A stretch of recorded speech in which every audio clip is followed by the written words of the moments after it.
We are going to make some beef and vegetable soup with a croissant sourdough, and we're going to make some Rice Krispie treats because I need something for my kids' lunches. Because as you can see, we are dwindling down. Muffins are gone. All of the kids' granola bars are essentially gone, and we've still got a couple more days left.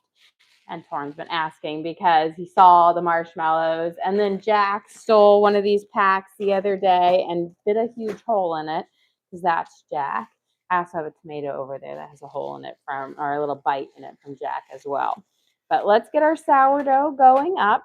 So this is that, I feel like it was viral for a while, but the croissant sourdough, it's really not a difficult sourdough to make. You take your base and then you just take ice, cold, really cold butter, and when you're doing the lamination process, you grate the butter out into it, and then you fold it and grate some more butter, and then when it bakes up, it gives you this nice kind of croissant taste to it.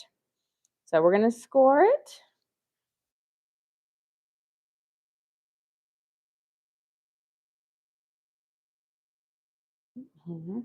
Last night when I was prepping up our sourdough, because I'm doing this thing this year where I'm going to do smaller loaves, but we can bake more often. So fresh bread more often instead of doing it, I was doing big loaves and then I was just doing it every couple of days. But fresh bread is the best. And one of my goals this year is to start making more and more stuff homemade. I grew up, as my daughter likes to call it, I grew up in an ingredient household, and she likes to claim that our household is an ingredient household and that we have nothing to eat here, only ingredients, which is not true. There's a little parchment paper from last time. But so I was like, oh, I'll start making more and more. We have way more snacks in this house than I had growing up. I truly lived in an ingredient household where you didn't even have half the ingredients to make anything for it. But you have a question. Can't you use something other than a Dutch oven for sourdough? Yeah, there's lots of different things to do, and they have a lot of different options you can buy. I've seen so many different methods where you do like 2 loaf pans on top of each other. We're going to bake for 20 minutes at 500 with the lid on. Let me get that going. So you can do like a metal loaf pan on top of a loaf pan. You can also bake it in the oven without a lid on. You're just going to have to put like a tray of water in there, or ice in there so that it can steam up, because the lid is essentially creating a steam around the crust, which gives it that nice chewy crust on the sourdough. So yes, you don't have to have a Dutch oven. It just makes it a little bit easier so you don't have to be as, good at it. Okay, let's get a base for our our soup going. We're doing a beef and vegetable soup, kind of a cabbage soup. And I swear, like all the vegetables that are not normal colored. So I've got purple cabbage and I've got white carrots today because I bought this pack of rainbow carrots from like Amazon Fresh, which is it. We live near a big city. And so when you live near a big city, they have Amazon Fresh, which you can get groceries delivered to your door, just like you buy Amazon, it's groceries. So I had it delivered, I put it in there, and my pack of rainbow carrots were anything but rainbow. I had 1 orange carrot, 1 purple carrot, and about 7 white carrots. So there was no rainbow in there. It was devoid of the rainbow. So I have lots of white carrots, which are fine. They pretty much taste about the same as the other ones. I will say the white carrots are the least sweet of the carrots, but we'll be fine for our soup and everything on there. I have my chuck roast here. We're going to chop it up, and I'm just going to cut off any bits of fat for this. We'll sear it off that way, and then we'll remove it so it can stay nice and tender for our soup, because I don't want it to overcook. And that's the nice thing was when you're going to cook with like a chuck roast and you're going to make a soup or a stew, if you have time to let it cook and simmer all day, you'll get that nice tender part of it. But when you cook with a chuck roast, I feel like you have in stages. You can cook it nicely in the beginning and kind of cook it to a nice medium rare, and it's tender. And then you kind of continue to cook it, and then it gets a little bit tough. And then you cook it even longer, and it gets that nice and tender again. And so, since we're doing kind of a quick version, I'm going to cook it, remove it, let it sit, and then we'll throw it back in our soup at the very end. So we'll keep it nice and tender, but won't continue the like cooking process all the way through because this is kind of a quick version of a soup on it. So let's get this cubed up. Again, do remove the fat from it. You can also use like most grocery stores have soup meat that you can get, which are typically just like the ends of meat cuttings from the butcher on there. So you'll get a variety of different cuts. I do find that you typically need to chop up those pieces a little bit smaller because they're typically pretty big chunks that they give you. And get this big fat vein out. But if you don't have the stew meat, I do love a good chuck roast. I think it's one of the more tender roasts that you can get for a stew. That works well.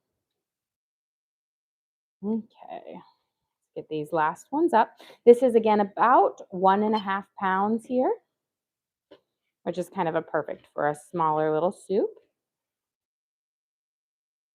And run away. There. And then I'm just going to do a light seasoning on these. We'll sear them off, and then we'll start cooking up our vegetables in our pan for this. And then we'll work on our Rice Krispie treats and have those, which I think Torrin will be very, very excited for.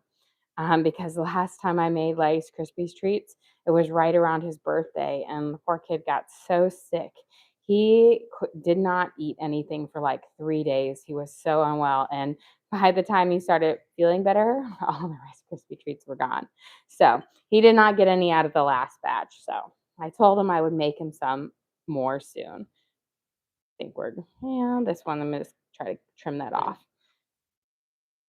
Okay, we've got our chuck roast here. Wash up my hands.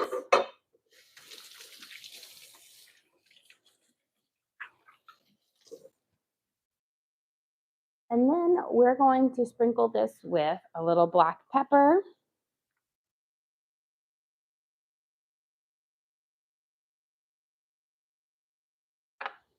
A little herbes de Provence. This seasoning blend has some lavender added to it, which gives it a more fragrant, a very pretty smell to it. The flavor is not that much different from the regular one, but it smells very florally, and it looks like it has little flower sprinkles in it. So we're going to put a little sprinkle of garlic salt, and we'll give that a toss. But I'm going to get my Dutch oven heating up, and we'll add a splash of olive oil in here, about a tablespoon. Enough to kind of get a nice thin little layer on the bottom of our pan. I'm going to grab my tongs here, and we'll just kind of coat our chuck roast here up in it.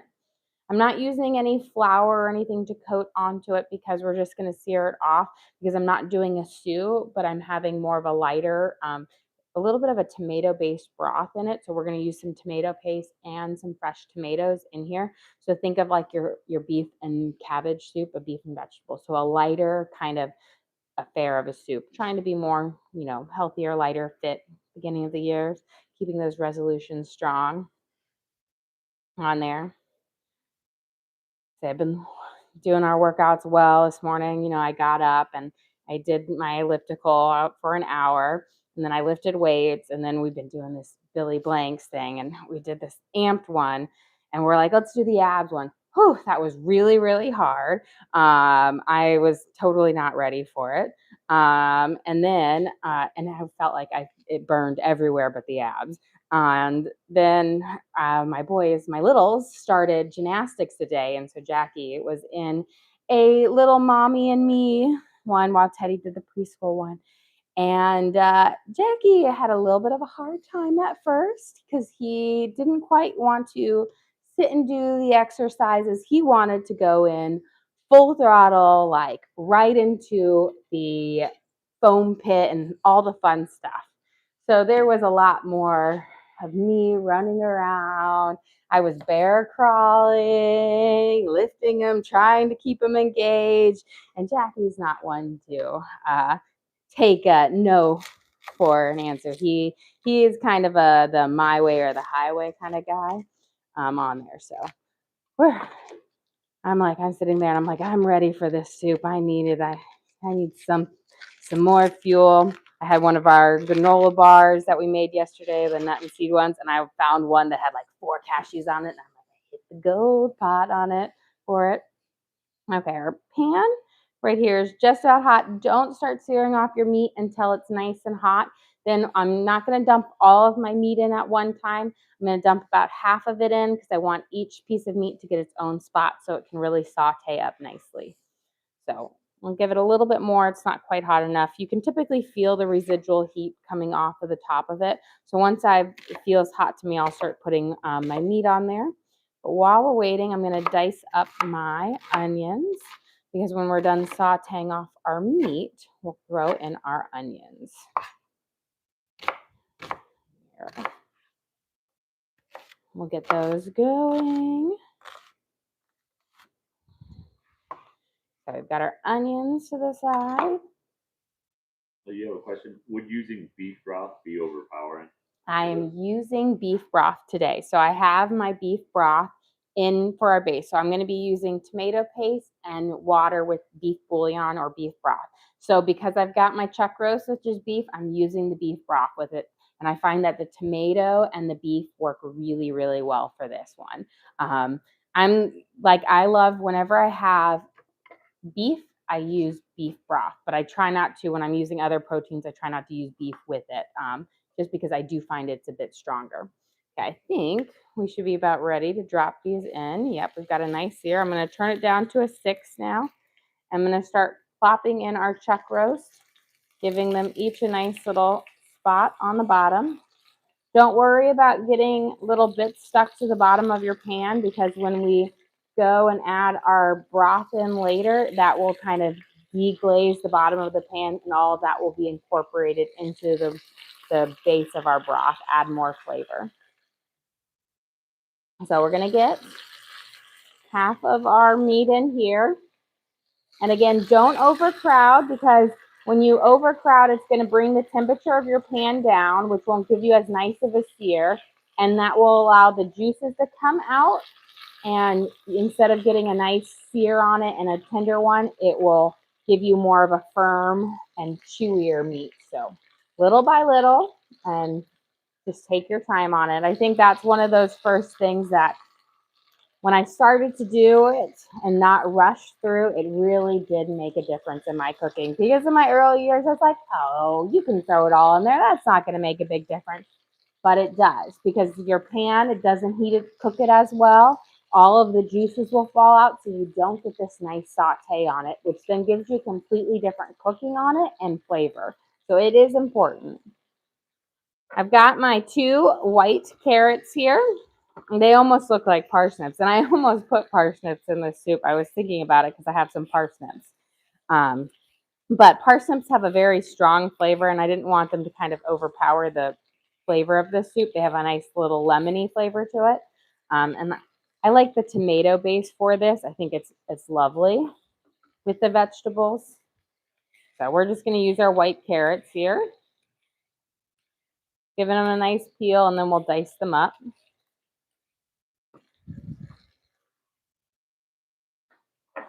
Yeah. Okay, our meat is ready to flip over. You can always know when it's ready is when you start to see some brown edges forming up around.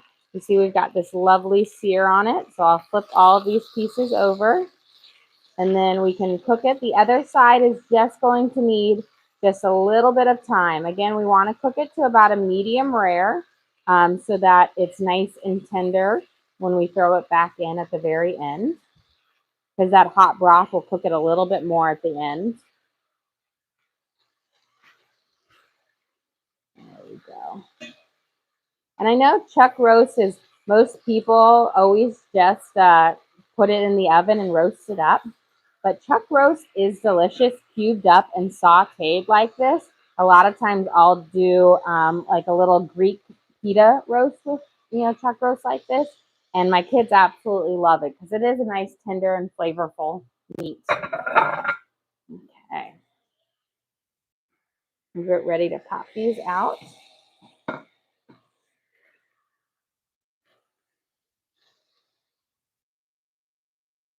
They're just about ready. So we want them to have a nice kind of medium rare on them, which it means they'll have a nice pink center to it.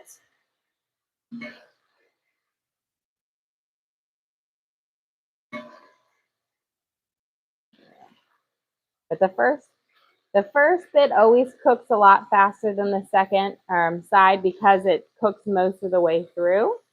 And then that last one is just really searing up the other side. There we go. Okay, let's get that next set of our last set of meat on here. Again, I'm going to spread it out. Make sure each piece has its own little spot on my pan.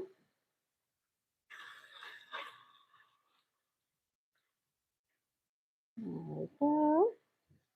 So this is our cube chuck roast that we seasoned with a little bit of black pepper, garlic, salt, and some herbs de Provence.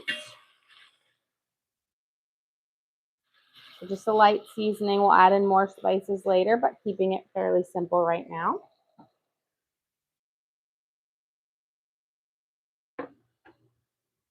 Okay. While those are searing up here, let's get our carrots.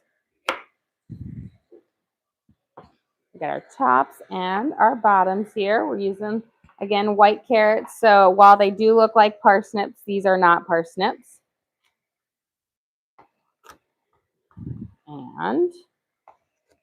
And there, we're going to dice them up smaller bits. That way you can get lots of vegetables in every bite, and it will cut the cooking time down. Now, if you're going to slow cook your stew for a lot, like make, stew or soup, and you're going to cook it longer, make your pieces a little bit bigger. That will keep their form and keep them tender longer. Got some smaller pieces there. Cut it down.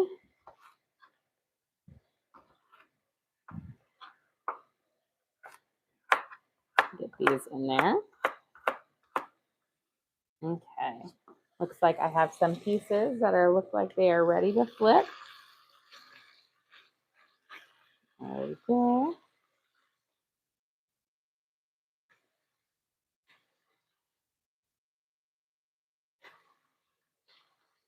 And flip each one. Now just be really careful not to overcook your meat right now because again, you want it to be nice and tender and not stiff in your soup because again, this is more of a quick one. We're not stewing it all day.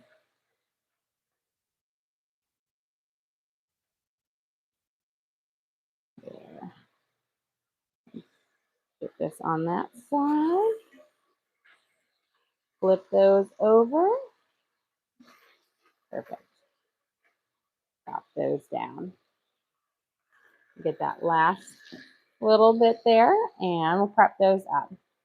And then we can work on our next aromatic vegetable. So we've got our onions, our carrots, and then we have 3 pretty big stalks of celery here. I'm just going to cut off the very bottoms and then the tippy tops because those are always a bit dried out.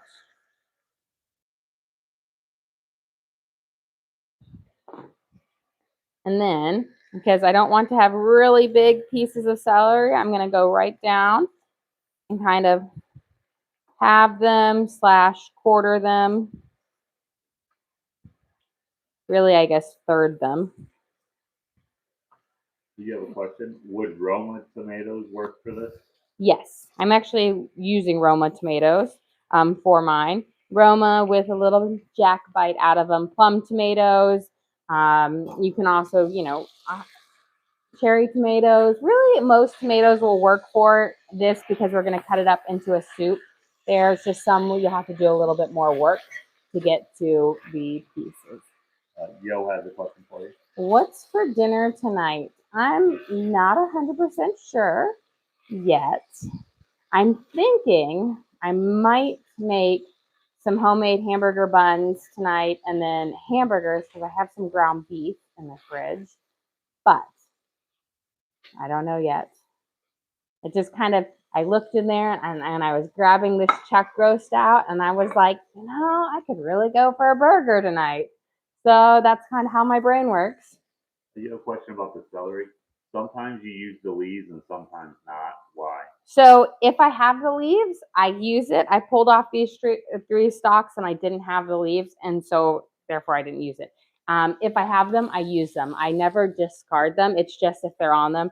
Sometimes, depending on which grocery store I shop at, is whether I have them. So Costco doesn't sell the celery in like the full, stalks. They only sell like the cut from end to end.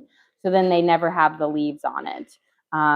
But if I have the full stalk on it, I use it. So it's just really wherever I bought my produce from that week. Okay, we're going to throw our onions. I added like a splash more of olive oil just because a little bit got reduced down. We're going to mix it up into those little meat drippings. You can see there's some of those residual spices from the meat in there. We're going to let these kind of saute up. There we go. While we do that, give it a good shake.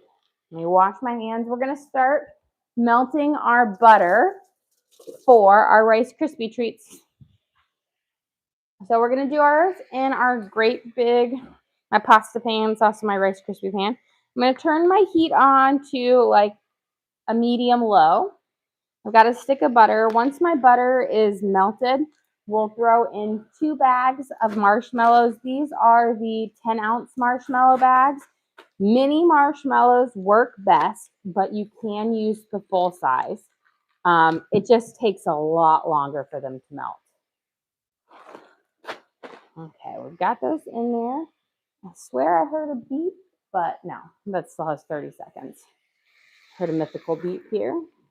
So but don't put these in until you have your butter melted and coating, because that kind of creates like a stick thing. And then we'll put those in here and then we'll let them completely melt before we add in our marshmallows.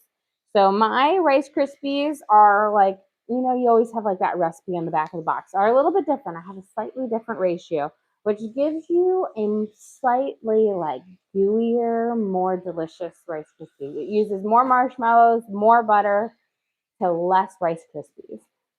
But they're not like super sticky or anything like that, but they're not a dry Rice Krispie treat, which just makes them delicious. We'll give this a nice little stir, and then we're going to head over and we're going to take the lid off of our croissant sourdough bread, and then we're going to do the second bake act of this bread at 450 with the lid off.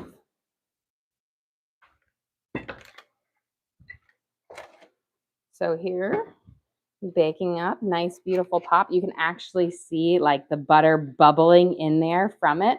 So for the croissant one, is during that lamination process, when the dough, which is when you stretch it out during that shaping, you take really cold butter and you grate it. I'm going to change it to 450 real quick. Over it. And so you have almost like with a croissant, whereas you put the sheets of butter into it and for 20 minutes. And then you fold it up. So you get layers of butter through it. It's similar when I put my other inclusions in there that swirl out. So you'll get it throughout, and it makes it taste very similar to a croissant. Now, it's not exactly like a croissant, but it is very similar and delicious. And, I don't make it all the time because it is, like a more hearty, you put butter in there, which is, everyone loves croissants, but you don't want to know how much butter is in a croissant. So, but it is a delicious sourdough bread on there. And it's one that you can pull out and, whip up, but it's not so difficult to make. I think that's the fun thing about sourdough too, is you can make a lot of varieties with your same base dough and they'll all taste completely different, but they're not really much different amount of works or change to it. Okay, our onions are cooking up well, so let's add in our carrots. Again, these are white carrots that we diced up. keep looking at them. I'm like, why do I have potatoes right there? I'm like, those aren't potatoes. Those are white carrots. We'll give them a nice little saute. I'm going to coat them up with that residual olive oil. And then we're going to dice up our celery. We'll mince up some garlic. I've got some sweet potato as well. So I kind of changed out a lot of the beef and cabbage soup has regular potatoes in there. But I'm going to switch it out for sweet potatoes just to make it a little bit healthier on there. And I find the sweet potatoes work really well with the tomato-based broth because, sweet potatoes have that sweetness to them. And there's, tomato-based broth has a nice sweetness to it. So it's not like an out-of-place veggie in it. So we've got our celery here with these last little bits. You have a question, what state are you in? We are in Tennessee. Good old, we live just right outside of Nashville, Nash Vegas, if you're from here. And I will say it has turned into more like a Vegas here in the recent years. I moved here when I was a kid, back in '98, and it is very, very different. I think it's probably quadrupled in size since I was a kid. And I swear every time I go somewhere and I'm like, that building wasn't here before. You have a question.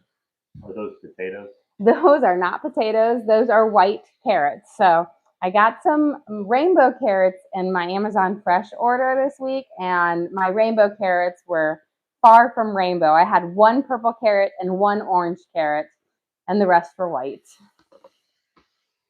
So we're going to throw in our celery. Those were 3 big celery stalks that I thiced, so cut into 3s and then diced up. There we go. Give those a nice saute. We're going to add in our marshmallows. Keep your heat down low. So I've got it on a 4 because you don't want to burn your marshmallows to your pan, but our butter is primarily melted here. I'm just going to give it a nice little swirly swirl.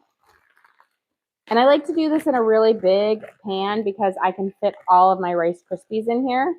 And that just makes cleanup really, really easy because then all you have to do is put this pan in water and let it sit for 10 minutes and all the marshmallow goo dissolves. And super easy. So 2 10-ounce bags of the mini marshmallows with 1 stick of butter.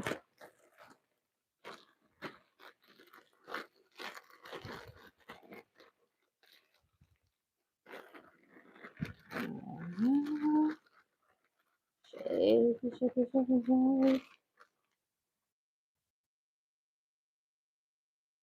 Spread them around. Let me get a spatula out. Just coat them up with that butter. And then you're just going to let them sit and stir every so often. It will take like a hot minute for them to melt and get to where they've formed just a nice little fluffy deliciousness before we add in there. You just don't add your Rice Krispies in until it is nice and smooth. You don't want those lumps in there for it. Okay, while that is melting, let me just push them all around right there. We can get our sweet potatoes going, and we'll dice up our tomatoes, and then we'll add our cabbage in after we've added in our broth. Cabbage is one of those vegetables I add towards the very end for it. I'm just going to do a quick peel on my sweet potatoes. Question. How much butter and marshmallows for the Rice Krispies? So I used 1 stick of butter, which is a 1/2 cup of butter, with 2 bags of marshmallows. They are the 10-ounce bags of mini marshmallows. So, and that is going to go with 9 cups of Rice Krispie treats or Rice Krispies. And this is going to make a 9 by 13 inch pan of like thick Rice Krispies there. So it makes a good amount on here. I've got 2 sweet potatoes, so we're just going to peel off. Going around, getting off, trying to get off all of the drier parts of the sweet potato. So I'm just left with a nice kind of bright orange part. for it. You see it? And this is why I like to do a knife peel over a, like using the peeler. Because when you use a peeler, first of all, sweet potatoes are really bumpy and hard to peel. But that outer skin is really stringy and dry and fibrous. And I like the sweeter, smoother base to it. Just a nicer texture. Okay, we're going to cube these guys up. I'm going to use slightly bigger cubes because sweet potatoes get tender pretty quickly in there, so they're not like carrots that take longer to cook. And we'll throw them in there. So we're really trying to play a trick on the eyes here.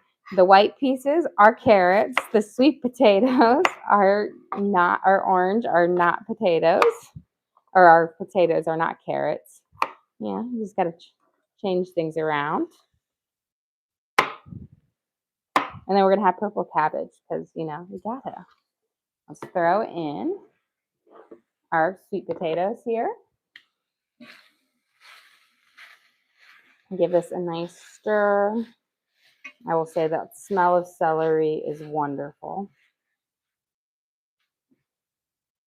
We'll let that saute for just a second. I'm going to give our marshmallows a nice stir. They're starting to melt. And just stir them every so often. You don't need to continuously stir on there, just every so often. There we go. Perfect. Let those sit. And then let's get some spices in and our tomato paste in, and then we'll add in our diced tomatoes, and then we can add in our broth for that. Let's get a little bit of garlic too. So I like to add in my tomato paste before my tomatoes because my tomatoes have a bit more liquid in them, and I want that tomato paste to really get that intensity of the heat for it. I think the cameraman is dying over there on the meat. I told you it was nice and hot, and he didn't listen. He's stealing all of our meat that I seared off. The cameraman always gets his little helping over there. Somehow the plate always seems to get closer and closer to his edge of the counter. Okay, we've got about 3 to 4 cloves of garlic. One of those was like a giant Hulk clove, so closer to 4. We're going to mince it up, and then I'm going to make a little well in the middle of my veggies, and I'll pop this garlic down so it can get some of that nice heat in there. And then we're going to give our marshmallows a nice stir too. So let's get these minced up. Let's get our tongue. I don't know why I was saying there. I thought I had a thing.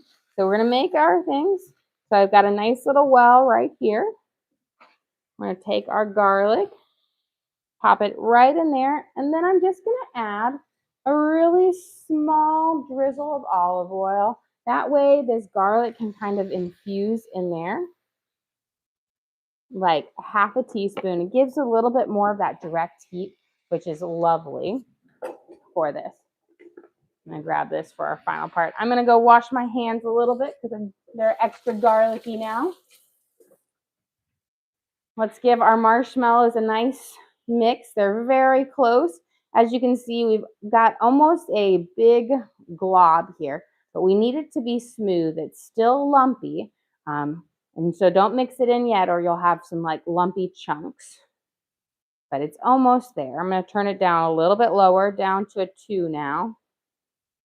And then we'll be ready to add in our marshmallow or our Rice Krispies here in just a second. Okay.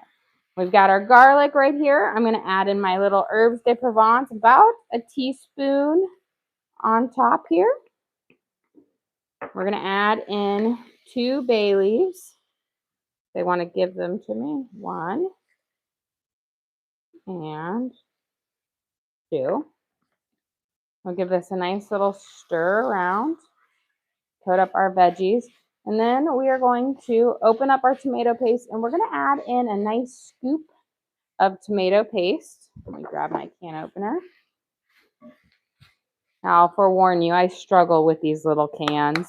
They never want to, Ooh, this one's gonna open. Most of the time it pops off halfway through when I'm trying to do it. So I want a nice kind of big scoop, like a big heaping spoonful. So I just use my big kitchen spoon and I just take a big spoonful, which is not an exact tablespoon. It's probably closer to like a tablespoon and a half. But it's like your big kitchen spoon. We're gonna mix it in here. Oh yes, I do love the tube of my tomato paste, and I need to get some more because it's really nice to cover it up, like just screw the lid back on and you can squeeze it out. It works really, really nice in there. And most people don't even realize you can get tomato paste in a tube.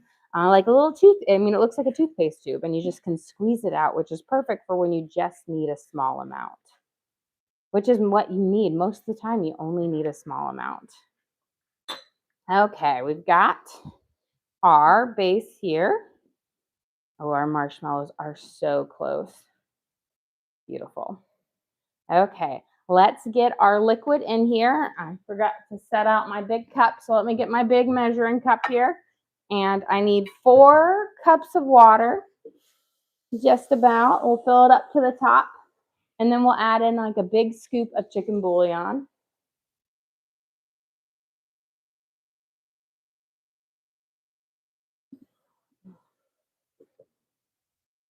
But we're just gonna add in a little bit at first.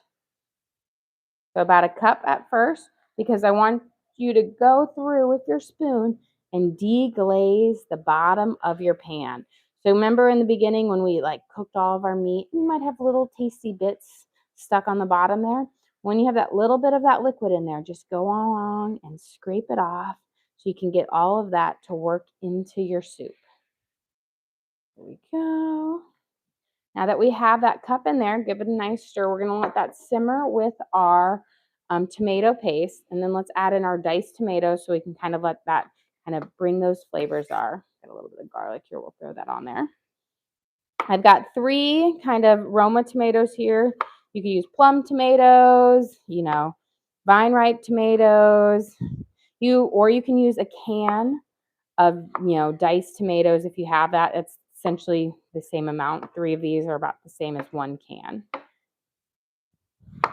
Need to use these up because Jackie, he looked at me, he grabbed the tomato, smiled, and took a big bite out of it because he knows he's not supposed to do that.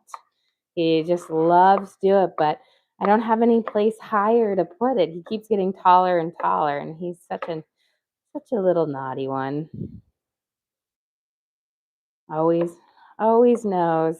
And he just knows. He gives you that look like, I'm doing something I'm not supposed to. And then he smiles and then he chucks it across the room.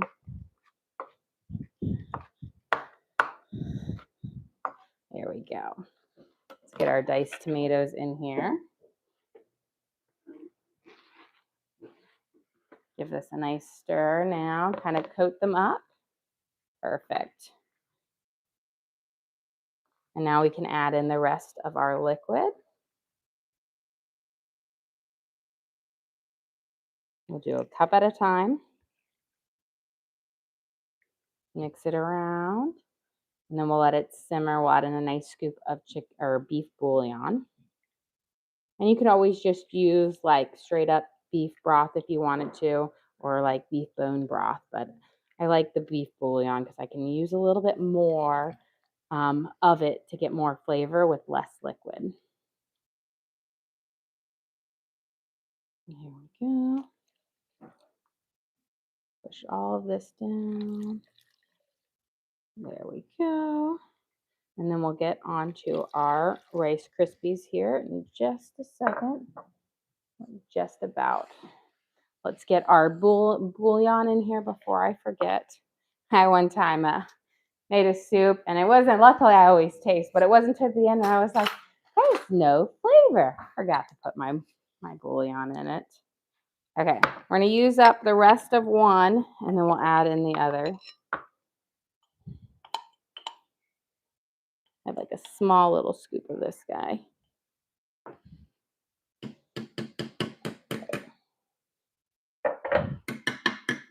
So we want kind of a nice heaping scoop of our beef bouillon.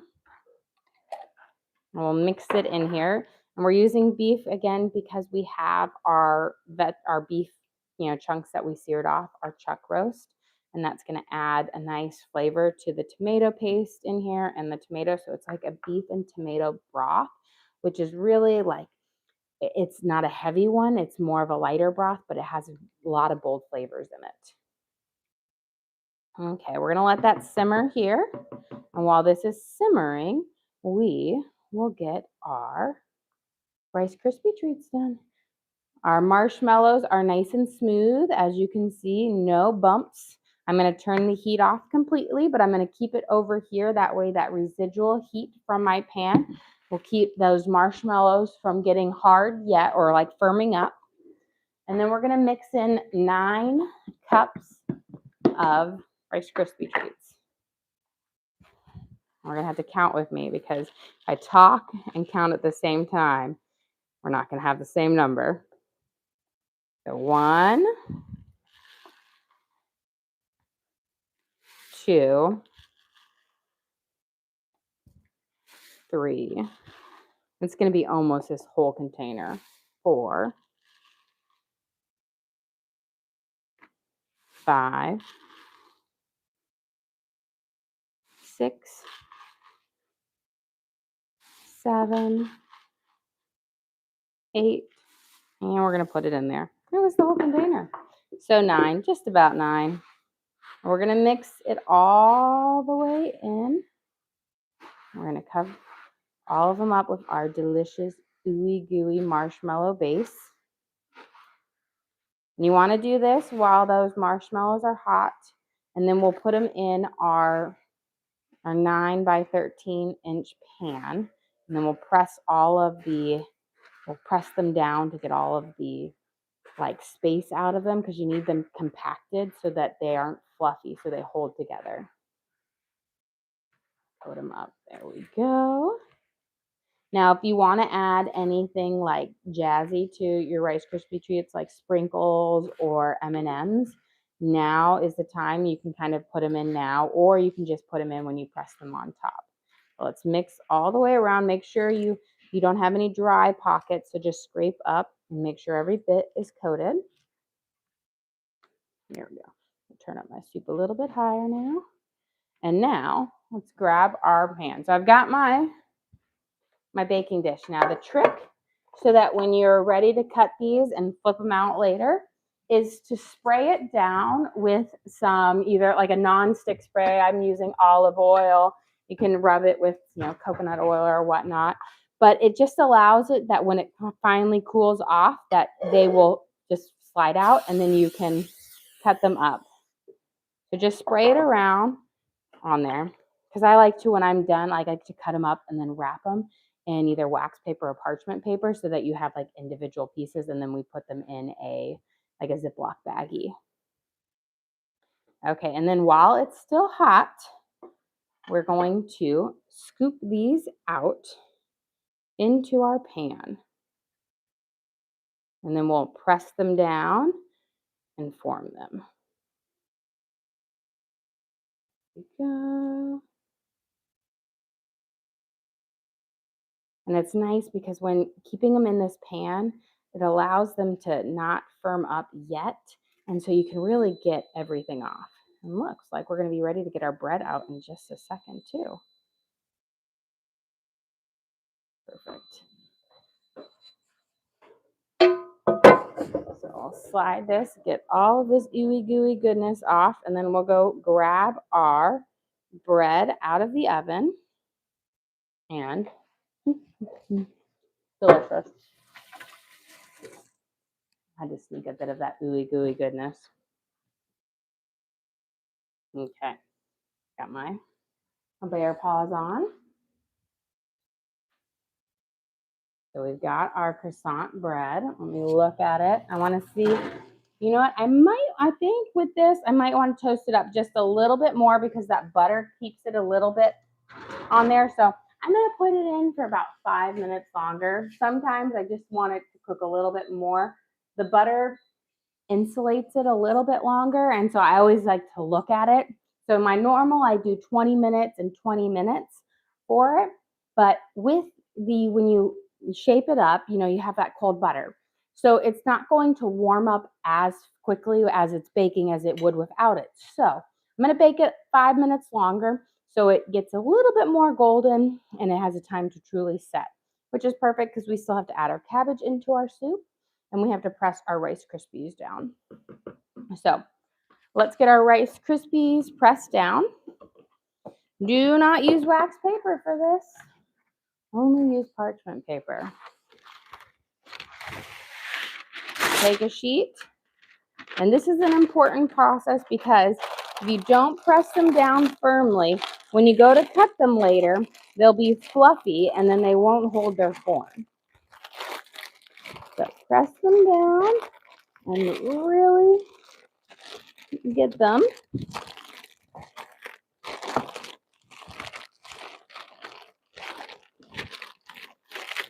And you want to do this while it's still warm so that the parchment paper doesn't stick to it at all. When it starts to cool, you can get a little stickage. There we go. And voila. And we have a couple blue and green Rice Krispies in there. But I have finally used up every Rice Krispie in here. So when I refill, we don't have the spring Rice Krispies, minimum ones in there. They make during like Arbor Day, the earth ones, And I had like a couple that just stayed on there forever. Okay, before I chop up my cabbage, let me taste my soup in case I want to add any more spices in it. Well, put these in here. Well, then get our cabbage chopped up, add it in there. We have our beef that we need to throw in. But I want to taste our broth.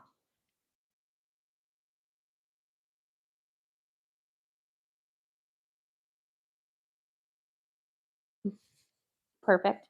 I'm going to turn it down just a smidge on there. Let's give it a nice stir. We've got sweet potatoes, white carrots, celery, tomatoes, tomato paste, onions, and we're about to add our purple cabbage. And then the beginning of our stream, we sauteed up our beef right here. We're going to throw that in at the very end. That is about 1.5 pounds of a chuck roast that we cubed. We seasoned with herbes de Provence, garlic, salt, and a little bit of black pepper. And we're just going to add it in at the very end. You don't want to put it in there because then it will cook it too much. That's right at the end that you want it in because it's already cooked up lovely. We're going to do kind of a square chop on our cabbage so that you have smaller but more manageable pieces. There, and then we'll start throwing it in. Now, one thing with purple cabbage, you won't notice it too much with the red base of our broth, but it can turn your soup a purple color. And it's more of a bluish purple color. So if you have a lighter broth base, you will notice that. You have a question. What all goes into your Rice Krispie treat? So I keep my recipe is very, very simple. So I use 1 stick of butter, so 1/2 cup of butter, with 2 bags of mini marshmallows, so 20 ounces of mini marshmallows. You melt those all up together, and then you add in 9 cups of Rice Krispies. You mix them until they're thoroughly coated, and then we press them down. And then the hardest part is just waiting for them to cool completely. Because if you don't, they're very, very sticky. And that is always the hardest one is, because my kids get home right around this time and they're like, ooh, Rice Krispies. And I was like, gotta wait, you gotta wait, you gotta wait. And they never want to wait. They just want to dig right in. It was like yesterday when the granola bars, Teddy wanted one so bad. And I was like, they need to firm up a little more. And he was like, please, please, please, please. And I was like, okay. And I cut him one. And I said, and they were still delicious, but a little bit more sticky than they normally would be. I've added in our purple cabbage here, which will just add a nice pretty color to our soup as well. I tried to pick all the odd color vegetables today. There we go. And while that's doing its last little simmer here, and then we'll add in our beef. Let's go. We gave our roast about 5 more minutes, our bread 5 more minutes. I'm going to move this because we'll need this right over here. Slide that. Let's see if this is nicer now. I want it to be nice and perfect coloring now. Beautiful. That's what I wanted to see on it. Just needed a few more minutes because of that butter, kept it a little bit cooler. And that's what I feel like with baking and cooking is sometimes you can't just rely on a written recipe. That's a guideline. Always use your best judgment when you take something out. And if you think, oh, it needs a little bit more, it needs something, and it might need it. So here, got to be careful. We got a little bit of butter here. Slide it out. I've got our croissant loaf with our butter inside, so it's our sourdough base. And that when we laminated it out, we grated a stick of ice cold butter in there all throughout the process, so it will have this nice flavor of a croissant. You can see how it's got this nice kind of almost like a crispy color of the croissant on there. And it's going to have a slightly different kind of texture to it. It's going to be very similar to a croissant, a little bit different because, of course, the butter is not laminated like thinly into it as well, but be delicious. Okay, let's get our beef added into our soup and then we'll be ready to serve up. So when you're doing this, just put your beef with all of the juices and everything into your soup. I'm going to turn off the heat of my soup.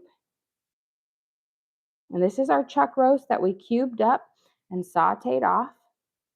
And so it's nice and cooked up and keep it tender. And I'm going to just remove it from the heat.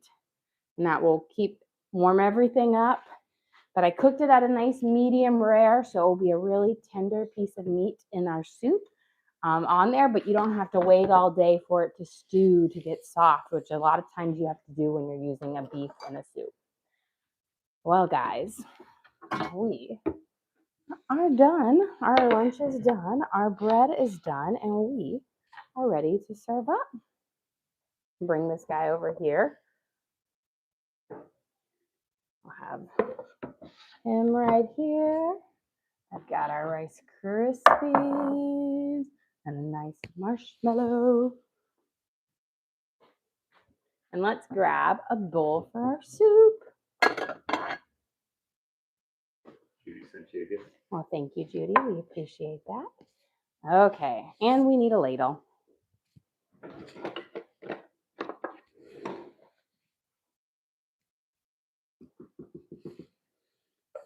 For lunch today, we have our beef and vegetable soup. It's full of white carrots, celery, sweet potatoes, purple cabbage, diced tomatoes, onions, garlic, and it has a rich beef and tomato broth. And it's got these bold flavors from herbes de Provence. Add a little bit more to it, but it's just a nice, rich and hearty soup. But it's got a lighter base soup, so it's not a thick base to it, but it's lovely and fragrant. We're going to serve it with a slice of our sourdough croissant bread. When we laminated our bread, we grated in ice cold butter so that it baked up and it has a nice kind of sour or croissant texture to it and flavor. And then when they're nice and set, we have our Rice Krispie treats made with my special butter to marshmallow to Rice Krispie ratios for the perfect ooey gooey deliciousness. Well, guys, thank you so much for joining us here. Don't forget to like and subscribe. I try to do live cooking shows every single day, kind of show you what we're making for our family and hopefully teach you guys something along the way. Again, we do upload all of our videos to the link on our page, so if you ever want to recreate any of these recipes at home, you can just go to our page and search for what we made, our beef and vegetable soup and our Rice Krispie treats, and you can always watch and cook along with me again. We also have a link to our Amazon storefront that has all of our different cooking gear and gadgets in it. I've got my Dutch oven, my knives, my cutting boards, all the different things that I use in the kitchen I have in there for you guys to check out. But again, thank you so much for joining us here. Don't forget to like and subscribe.